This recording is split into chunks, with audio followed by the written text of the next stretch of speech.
Son las 9 de la mañana con 30 minutos aquí en la costa este de los Estados Unidos, en la misma hora en Colombia, Perú y Ecuador y todos los países que están en este meridiano. Una hora atrás, 8:31 en el centro de los Estados Unidos y en México. Quiero saludar a un invitado especial a esta hora y es el especialista en salud mental, Carlos Melgarejo. Hola Carlos, bienvenido. ¿Cómo estás? ¿Cómo nos escuchas? Muy buenos días, Gilberto, y muy buenos días a todas las personas que nos están escuchando en esta mañana. Como dijo Gilberto, mi nombre es Carlos Melgarejo, yo soy trabajador social y soy terapeuta familiar. En este momento los escucho muy bien. Me encuentro desempeñándome en el área de salud mental desde hace como más o menos 6 o 7 años y trabajo con niños, jóvenes y adultos, y en este momento hago parte de la clínica Wise Future Group Support, en donde proveemos, entre otros servicios, proveemos servicios de salud mental. Muchísimas gracias por la invitación y por la oportunidad de estar en el programa el día de hoy.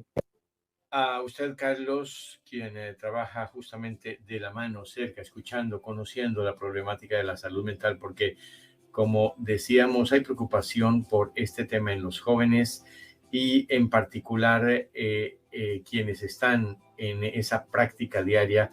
¿Cómo ven en términos generales, pero también en particular en la comunidad latina, qué tanto la salud mental después del COVID se ha visto afectada y qué tanto necesita ser atendida, Carlos? Claro que sí, Gilberto. Mira, digámoslo que el panorama después de las crisis mundiales que hemos tenido, en especial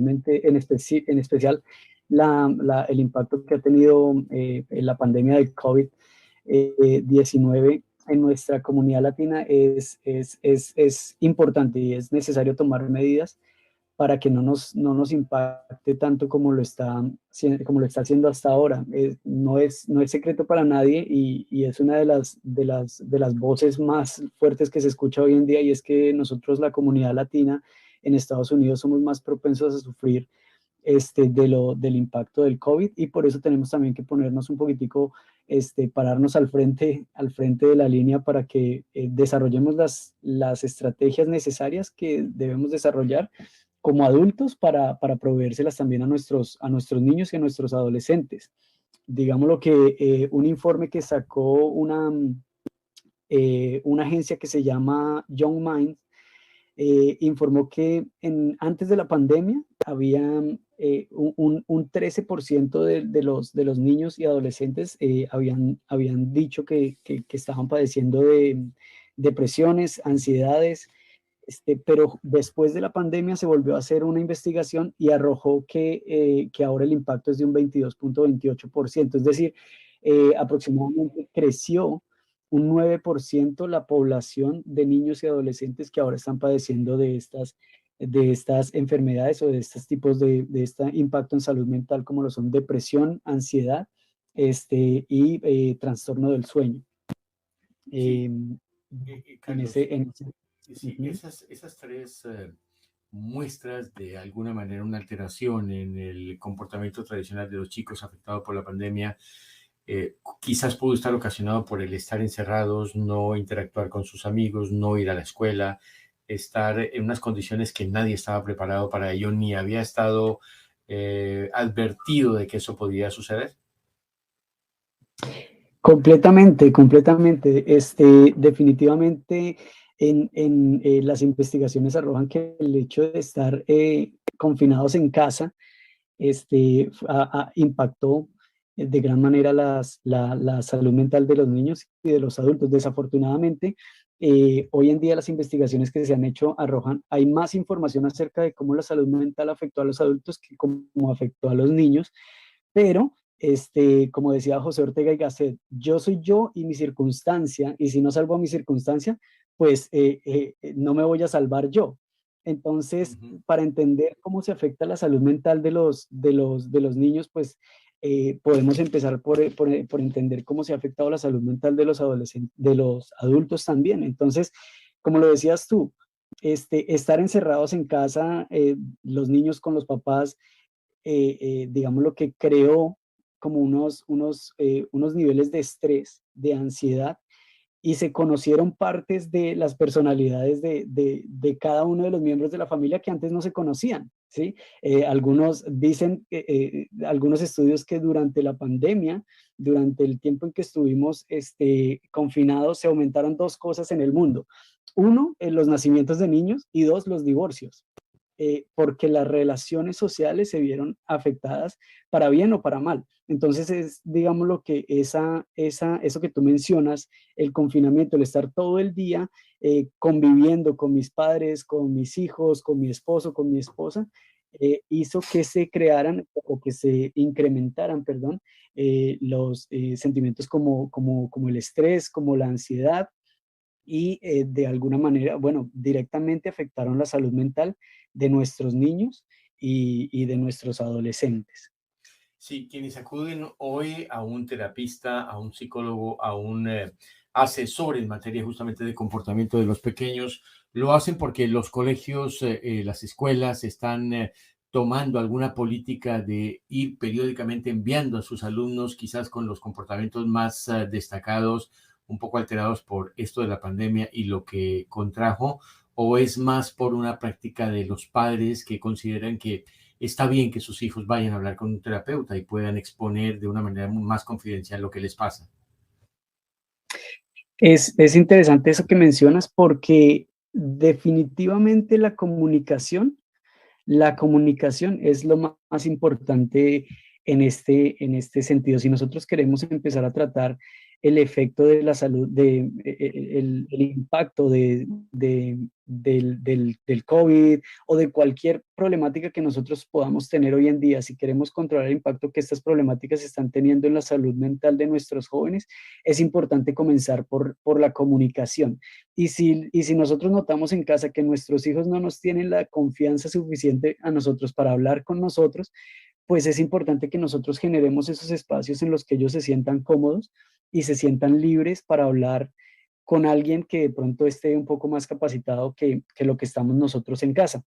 Sí, es importante, digámoslo, que garanticemos que los niños puedan socializar con alguien, porque si una cosa se aumentó durante la pandemia, fue el aislamiento, ¿sí?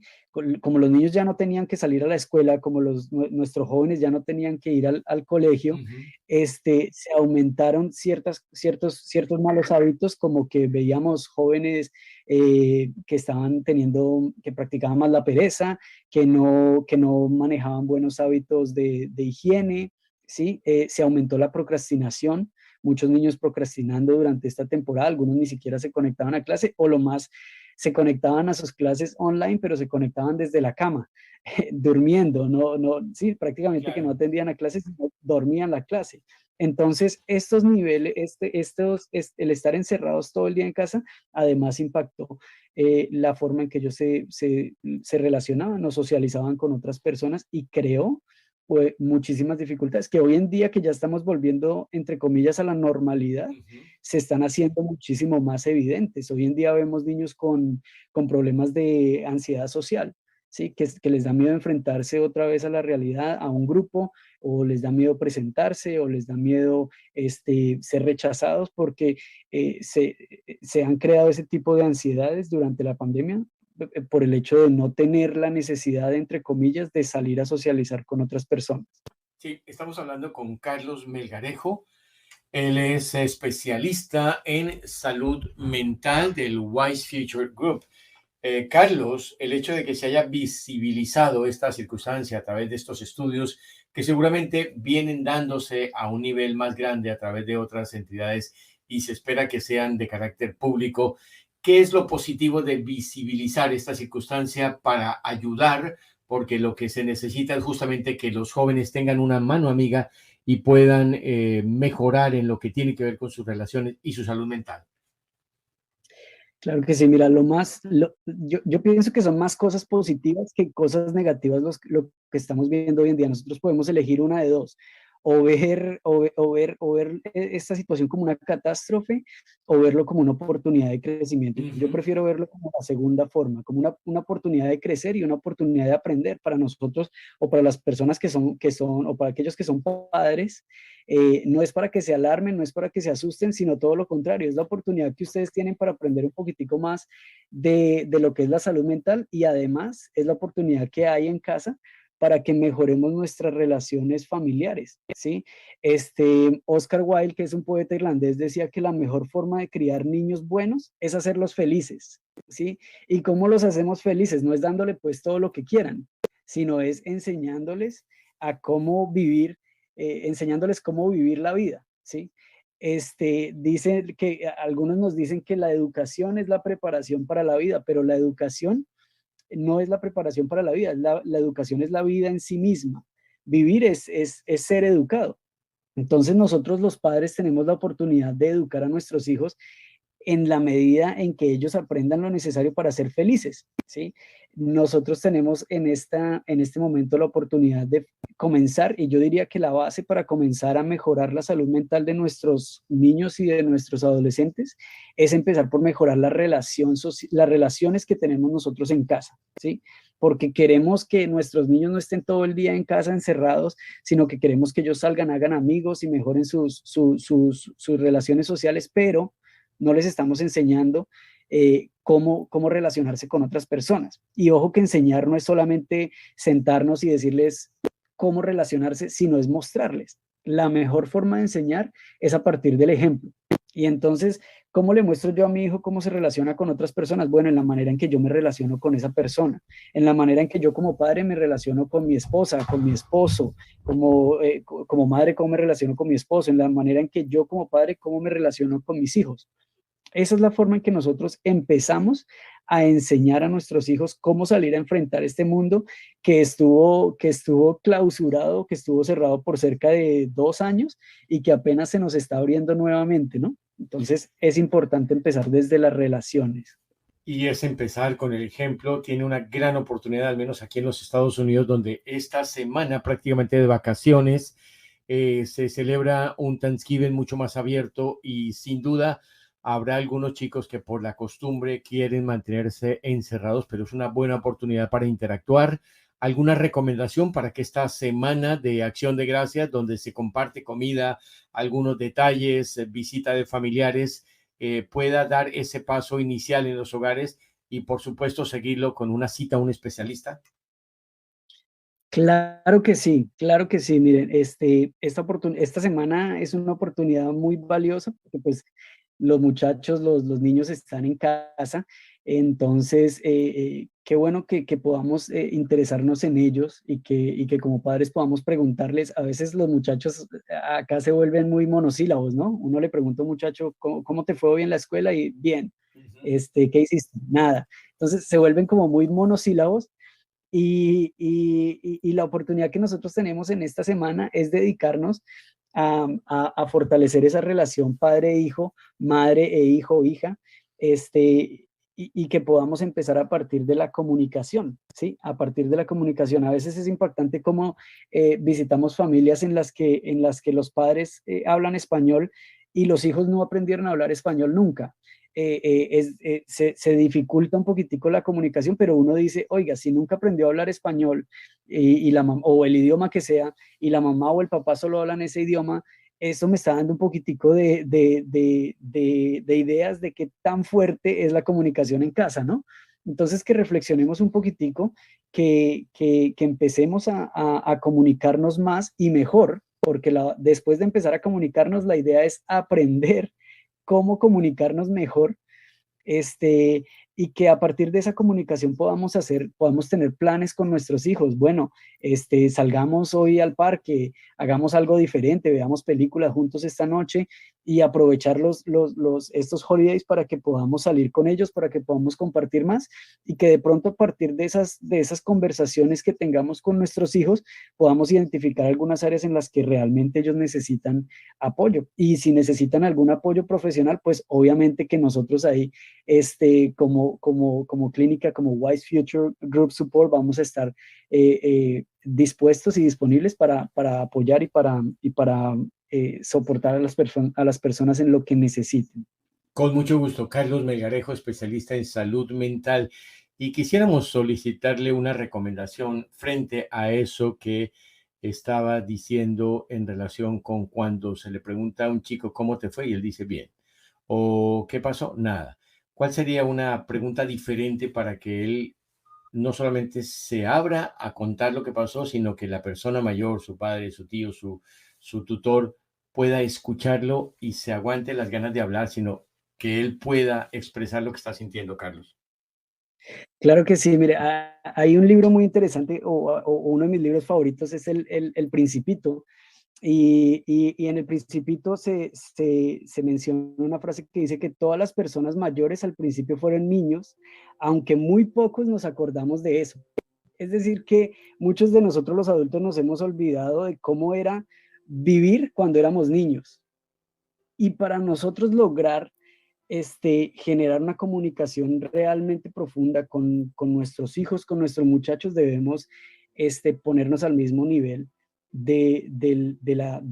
digamos lo que de nuestros hijos, de nuestros sobrinos, de los niños con los que estemos hablando, porque muchas veces queremos que ellos se pongan al nivel de nuestra comunicación y decimos, no, pero es que no habla, ¿cómo le saco las palabras?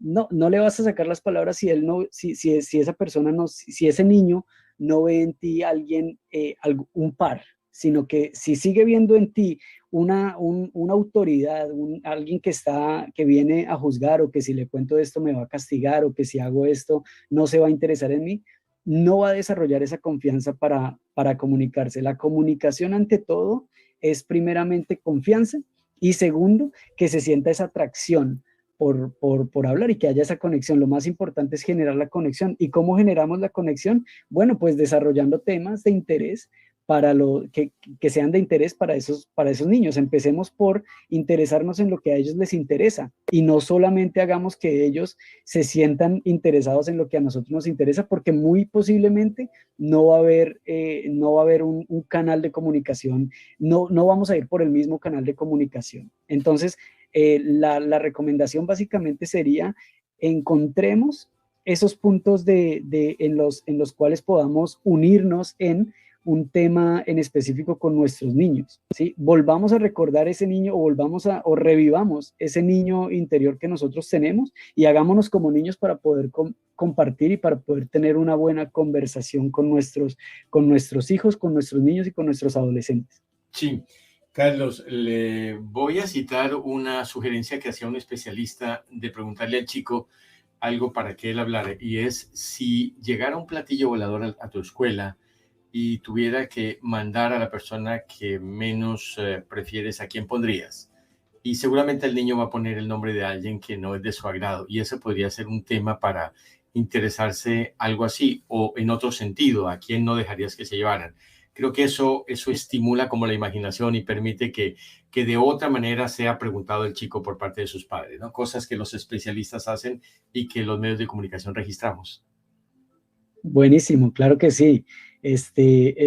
Digámoslo que también depende de la creatividad de nosotros los adultos, ¿no? Esa del platillo volador es excelente, y qué gran sorpresa donde el niño dijera que en el platillo volador quiere poner a sus papás, porque en conversaciones similares, no con la del platillo volador, pero en conversaciones similares hemos encontrado, y he tenido la experiencia personal de que hay niños que no quieren comunicarse con sus papás, que definitivamente no quieren tener una relación, y los papás me vienen a mí diciendo, ¿qué hago? Que es que mi hijo no habla, le cuesta socializar, y resulta que al niño con la única persona que le cuesta socializar es con su padre o con Claro. su madre, ¿sí? Entonces también es importante que nosotros entendamos este, que, que, que antes de querer cambiar a nuestro hijo, somos nosotros los que tenemos que cambiar de estrategia, ¿sí?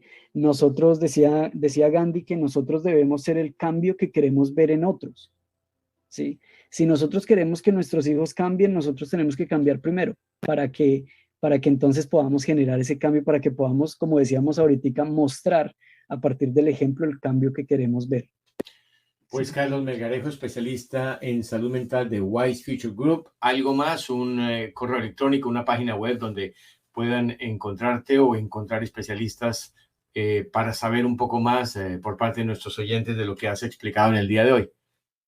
Claro que sí, cualquier duda o cualquier pregunta que tengan, la pueden enviar a mi correo electrónico. Mi correo electrónico es cmelgarejo wisefuturegroupsupport.com, y el número de teléfono de nuestra oficina es 407-202-9440.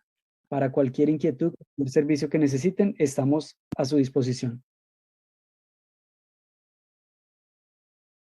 Sí, señor. CMELGAREJO. Ese es el correo.